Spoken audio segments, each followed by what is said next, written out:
Andy, how are you, buddy? Hey, how are you? It's Saturday night at midnight on the East Coast. So what show is this? It's Late Night with Eddie Buffalo. Let me ask you this, Andy. First, I want to say all the comments and statements by Eddie Buffalo and Dr. Andy are purely for entertainment purposes. Do those big wheels keep on turning? Primary keeps on burning from what I've been told. No, they carry me home to my kin. Oh, that song. Well, they both have used that, but So yes, if you haven't figured it out, we are doing the song about the horrible plane crash of Leonard Skinner. And I gotta say, I've said this to a bunch of people, this song that we made for this show, I actually got chills. I liked it so much, and I make a lot of songs, and this one really spoke to me. So I hope everybody enjoys it. Let me know in the comments. All right, here we go.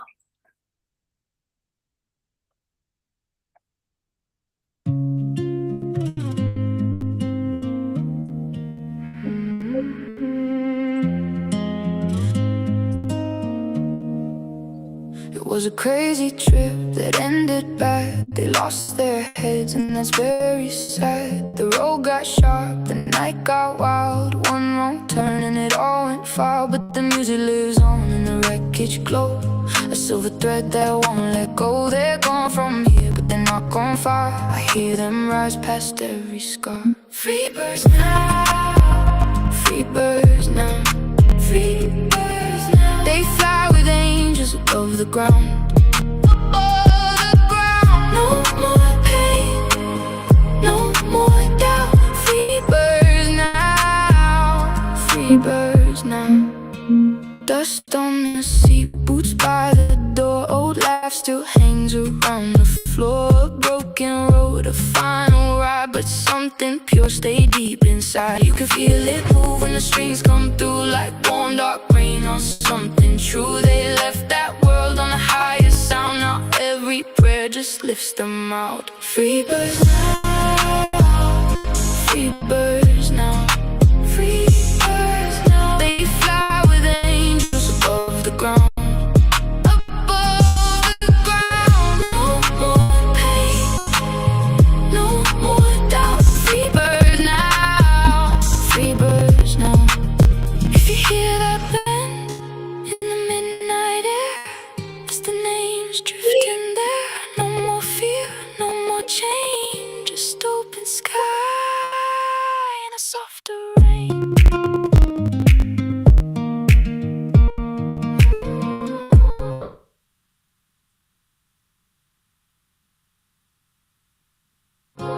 Free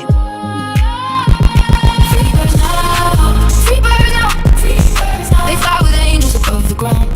Above the ground. No more pain, no more doubt. Free birds now, free birds now. Yeah, the music lives on, and they soar forevermore.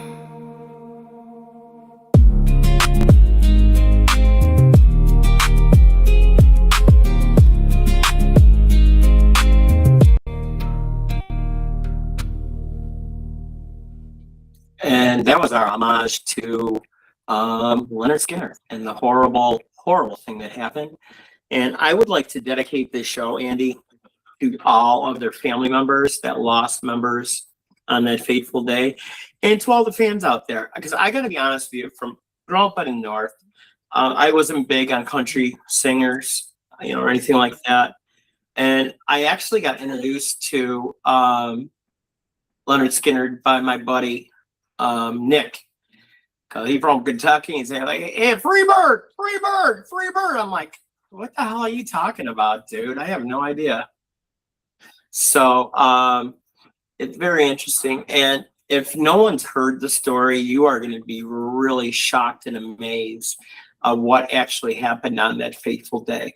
But before we get started, I want to talk about our sponsor today. We're proud to have them. We enjoy them. They get a lot of sales when we do them on our show, and that's our friends at Pins and Aces, pinsandaces.com. For all your golf needs, whether you need new golf balls, new pants or slacks, whatever you want to call them, great polos, and they actually have really cool golf heads of like sharks and stuff. They're kind of cool. You know, they got new hats. There it is right there. Look at the shark, Andy. And Yeah. the thing is with these guys, if you see something, freaking buy it, because a lot of this stuff's on limited supply, you know, unless you're a real small dude and you can get a small, whatever you want. But all this stuff goes fast, and keep on checking back because they get new stuff all the time. I mean, I laugh at the liquor stick like in Caddyshack. That's a riot, you know. And I know you like the sponsor too, Andy. Oh, you're a doctor. Of course you like golf. Duh. Well, I don't play golf. I like the golf shirts. They make very durable, comfortable shirts. Some are very fashionable, some are quiet, depending which way you go. Yes. And once you're done with all your shopping and you put it in your shopping cart or buggy, whatever part of the country you are that you how you call it, you could actually put in the promo code Buffalo and you will get an additional 21% off. And if they have other discounts or their clearance section, you get the 21% on top of that. So it's a really good value. So check out our friends at Pins and Aces.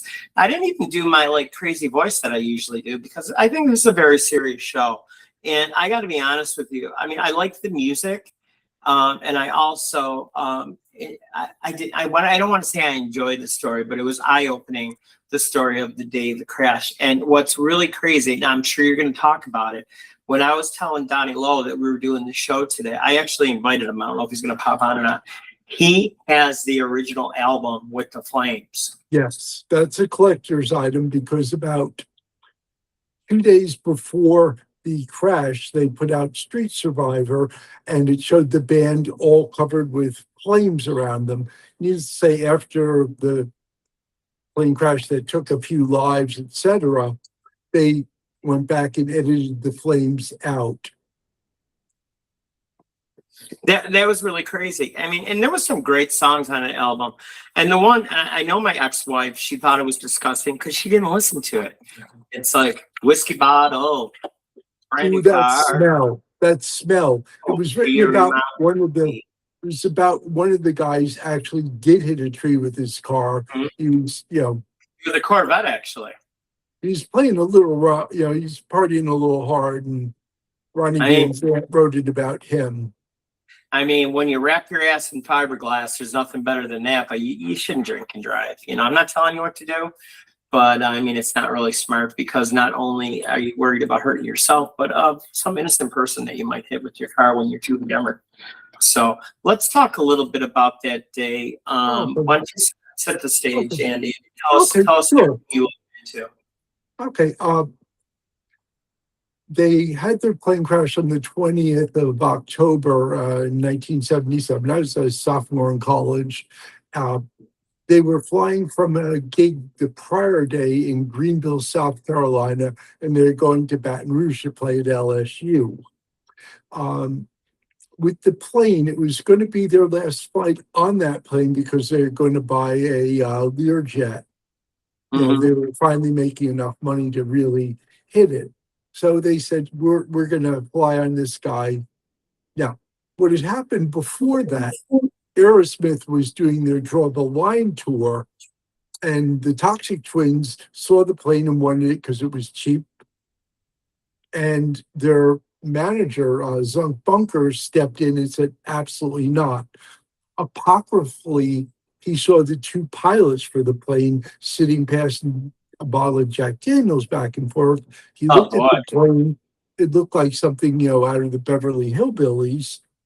And he said, absolutely not. It's not safe. Now, once they got up in the air,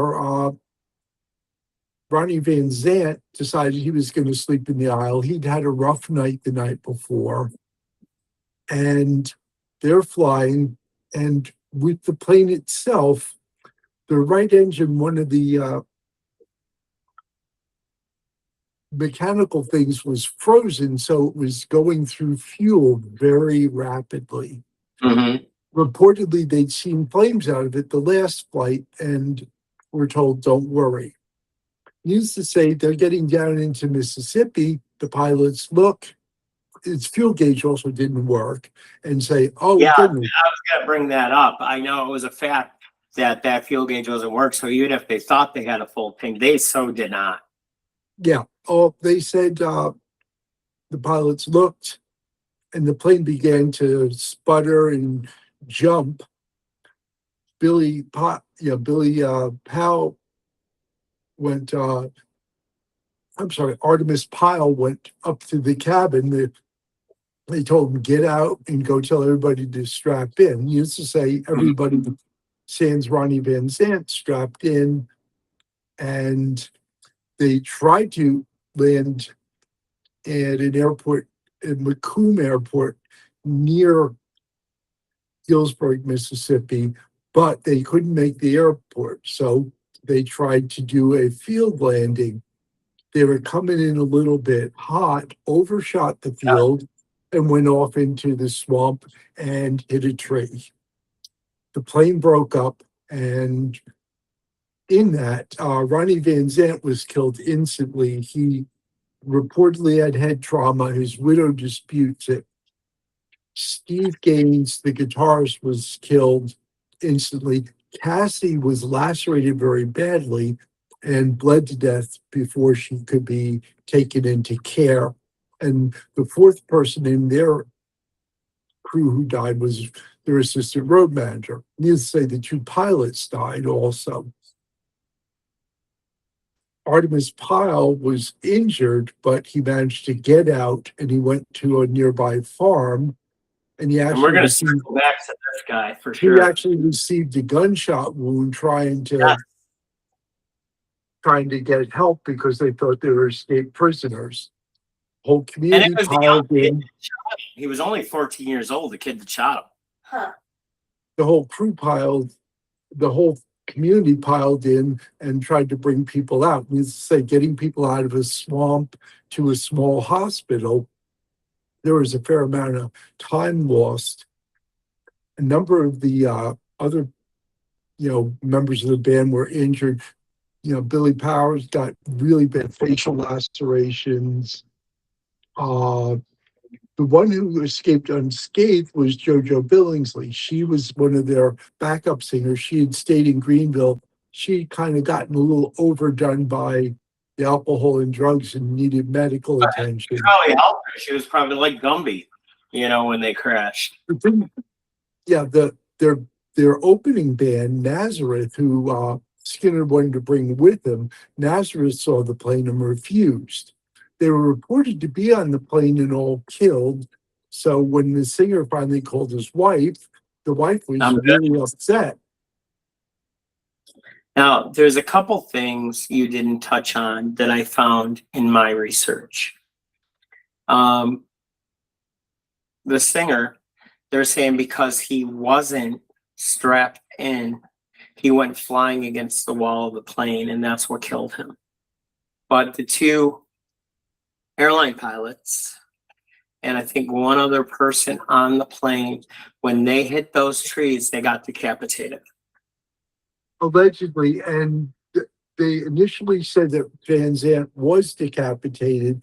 His widow produced his autopsy that says he wasn't, and if I'm not mistaken, they had like a partial open coffin for a burial. This is all myth, legend, not really reliably reported either way. Either way, he was dead. Either way, Steve Gaines and Cassie Gaines were dead. I mean, they were so tight. Like when they actually taped this album, they did it in an old log cabin, like a little sharecropper's house, and they loved it because they could fish, they played volleyball outside, they were having a good old time, but they were super close. So when these guys died, I'm sure it was like losing a brother. The majority of the band went to high school together. There was a Leonard Skinner was the name of one of their phys ed teachers who they did not particularly like, so they bastardized his name, changed the vowels around to Y's, and adopted the name. They had a couple hired hired guns as far as guitarists go.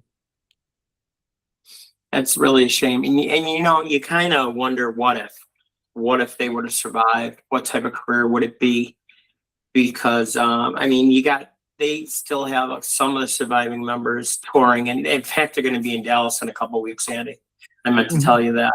Well, I And think they're done with all the original members. They're not playing anymore. It's all Mhm. people they've recruited and brought in. And Ronnie Van Zant's brother is the person who's kind of keeping it all together.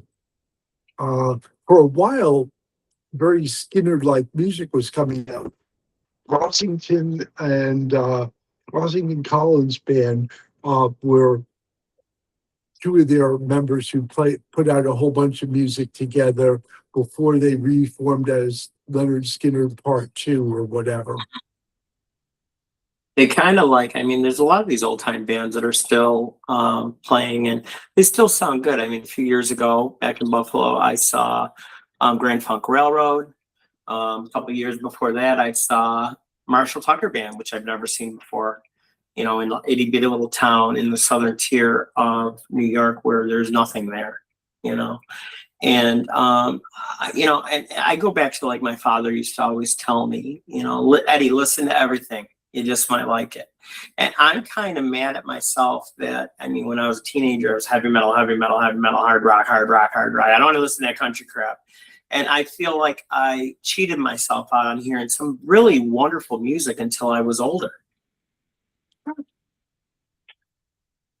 Can't change the past. I do agree with giving everything a listen. Mm-hmm. Some of the older bands I've seen really ought to pack it in. I went to a festival on Long Island, and they had Dickie Betts right before he passed on, and Oh, wow. he did not do well. They had the remainder of a couple older bands where you looked and said, I think it's time. So some do well, some don't. I got to tell this story, and I've told it before on the show, but a long, long time ago. Growing up, my cousin Sharon took me to my first concert, and then she introduced me to Rush. And I've loved listening to Rush since I was a kid. And every time, because the close proximity to us, they either played Toronto, Buffalo, or Rochester. So there was always a chance you were going to see them every year someplace, you know. And one year they were coming to the new hockey stadium in downtown Buffalo. And I had just had my Achilles done, and I was still in a very large cast. And I'm like, I really want to go. But I mean, it was like January, it was cold, icy, and you don't want to be on number one, you don't want to be on ice on that, and you don't want to go up and down stairs at an arena. And I'm like, you know, screw it. I'll see him next year. Well, guess what, folks? There wasn't a next year, because a couple months later, Neil Peart passed away, and they stopped touring for over 10 years. And they are back on the tour with Annika Niles. If you haven't checked out any of her work, she is incredible, you know. So I guess what I'm coming away with this that I want to get across to everybody, that, you know, if there is a band you haven't seen or you want to see them and they're coming to your town, go see them, because it might be the last time you ever get a chance to actually see them live. I mean, I actually have a sign in my kitchen that says, I may be old, but I saw all the cool bands. You know? Yeah, I second that. I'm very fortunate to have seen a lot of bands either on purpose or by accident, and came away richer for the experience. You know, And true. I have somebody in our audience said, you know, what about, you know, concerts costing so much money? Well, don't go to all of them. But if there's somebody you really, truly want to see, go see them. Because like I said, it might be the last chance you get. And there's other bands out there. I mean, when my daughters, when they were, you know, older teenagers, they were my concert buddies. I took them to a lot of different concerts. And you could see a big difference. Like Alley Buffalo, that everybody knows from the show. she was a singer at Performing Arts. She did opera. And she came home one day because they must have a concert for every a contest for every foreigner concert, where the children's choir comes out. And she goes, Dad, our school didn't get picked, but I really want to see that. And I'm like, honey, I didn't like him in the 80s. I really don't want to go see these guys, but because you want to go, obviously I'll take you, And I tell you, Andy, I saw them at least 12 times since then. They are phenomenal live band. And then you have another side where they toured with like 3 different bands, one being Joan Jett. She always did a good show. One being Whitesnake in one year, and David Coverdale should have probably hung it up years ago because it's like, Yeah. Sing it for me, everybody. Sing it for me, everybody. It seemed like he was doing it every 2 seconds. I'm like, bullshit. I paid for this concert and I'm going to sing your part. And then we're going to circle around to Cheap Trick. Cheap Trick is kind of like what they said about the Doors. They're either the best or worst show you've ever seen. They're very uneven. Mm-hmm. Like in 2018, the band Live opened up for Guns N' Roses at the old Buffalo Bills Stadium, and I took Ellie Buffalo to that again, and killer concert. Live was good. The band Guns N' Roses were right on point, and Axl sounded great that night. So let's fast forward to 2 years ago, where I saw they were touring again, Guns N' Roses, and the closest that they were going to come to Buffalo was in Hershey Park, in Hershey, Pennsylvania. And I said to Al, I'm like, I'll come home, I'll fly home, and we'll drive from Buffalo to there. And there was another reason that I wanted to see that show, because there was somebody that you've met that I never heard live, and she was still on point. Her voice was still strong. The band sounded good, and that's Chrissie Hynde and the Pretenders. Oh yeah, they typically put on a pretty good show. I saw the first incarnation of them when James Scott Honeyman was still alive, their guitarist. Right between album 1 and 2, they put a very good show on. And believe it or not, Andy, Chrissie Hynde is my birthday buddy. We were both born on September 7th. So just little tidbits, But then going back to this, so like I said, we saw Guns N' Roses a few years earlier, and they were fantastic. Well, band comes out, they are on fire. They sound fantastic. And here comes Axl. And the words that Ellie Buffalo said to me was, Dad, who's that guy? I go, unfortunately, honey, it's the same guy that you saw. Yeah. I feel like my money was stolen for me that night. 4 songs in, they sang my favorite Guns N' Roses song, which is Night Train. And I'm like, are you ready to go? And I was still drinking a lot back then until we ended our night at the bar, by our hotel. So, like I said, I mean, it just goes to show it. And we've talked about this, me and Don, a bunch of time on the show, that when you see somebody in the public, whether it's a podcaster, whether it's a singer, songwriter, movie star, TV actor, like, that guy's an a-hole. I hated him in that role. Well, number one, obviously he did a good job because he was playing an a-hole, and he was. But it's so hard to separate the famous person from a normal person that has people that loves him, had people that loves her, has their own people that, everybody in the audience, they don't care about them like your people at home care for you. And I think that's something that's hard for people to separate. You know what I mean? It's just food for thought. Some have complained about feeling like they always have to be on. True. That is true. That is true. I've heard people say that before. Some of the comedians complain that they're not allowed just to be themselves, that they have to be up-tempo, funny, blah, blah, blah. And now, it's exhausting. Now, when I was a young man, 18, 19, 20 years old, I worked at the Hyatt Regency Buffalo, and it was the newest hotel in the area. So all the big bands stayed there. A lot of the hockey teams stayed there. A lot of the football teams stayed there. I remember Eric Dickerson was there. I got to meet him. By the way, the Quebec Nordiques got kicked out of the hotel because they were such a-holes. And I got to say, everybody that I met were wonderful. I mean, I got a lot of concert tickets from them. I got really good tips in that. And then we're going to talk about this band because these sons of bitches, I hate them. I used to like them. I went to their shows. I bought their tapes, but they stiffed me on my tip because all of a sudden, when it came to tip time, they didn't know how to speak English all of a sudden. And that band is Scorpions. I don't know what you just did, Andy, but you're sideways. I'm receiving a phone call. Oh, I'm sorry, buddy. No problem. Am I better now? Yes, yes. We have 3 more minutes to go. Let me hear about your interactions with the Ramones, Andy. I just met them briefly.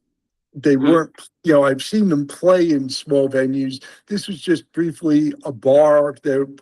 Joey was playing pinball, and I went to use the men's room, and I'm standing next to Joey Ramone. He's very tall and thin.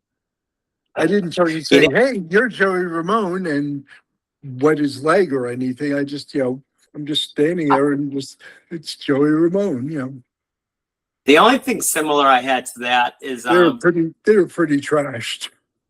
where the bellhop stand was right by the gift shop and the men's room. And I went in to take a leak.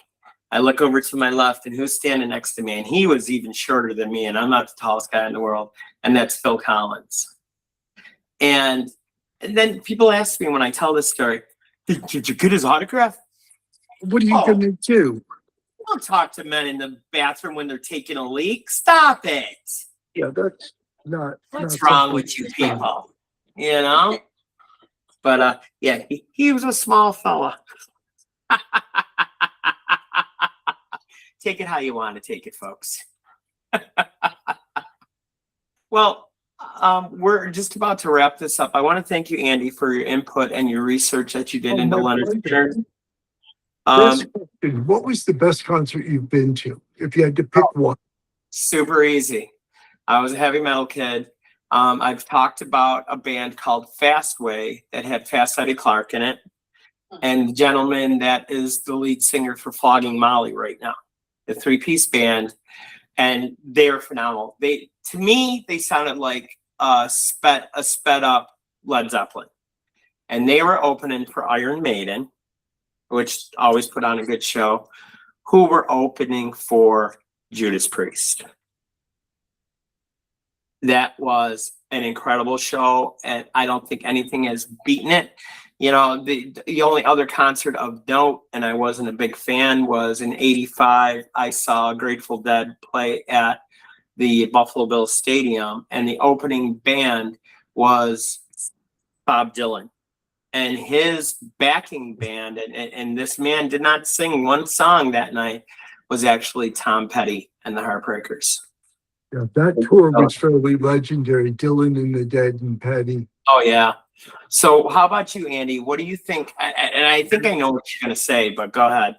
May 8th, 1977, I saw the Grateful Dead at Cornell and Barton Hall, which was supposedly one of their better shows. And I really had a very good time. It was a great show. It's fantastic at Dead shows. People watch it. You're going to see stuff you never thought you'd see. There was one chick walking around. I'm like, what's she got on her shoulder? And it was a live raccoon. I worked with the Cornell Concert Commission. We provided security. So to see a lot of interesting things there. Oh, I'm sure. Well, it was really funny because I don't think I was ever so sunburned or drunk in my life. And there were these two hot chicks dancing behind us, with those flowing skirts that the Deadhead girls wear. And I'm like, I look behind me, I'm like, ugh. Andy, they had more hair on their legs than I could ever grow in my lifetime. You could have braided it. It was so long. On that happy note, yes, we're going to finish this show unlike we finish any of our other shows. Guys, life is too short not to enjoy yourself, to have fun. None of us get out alive. I mean, I ask him all the time, you're a doctor. Does anybody make it out alive, Andy? not to my reckoning thus far.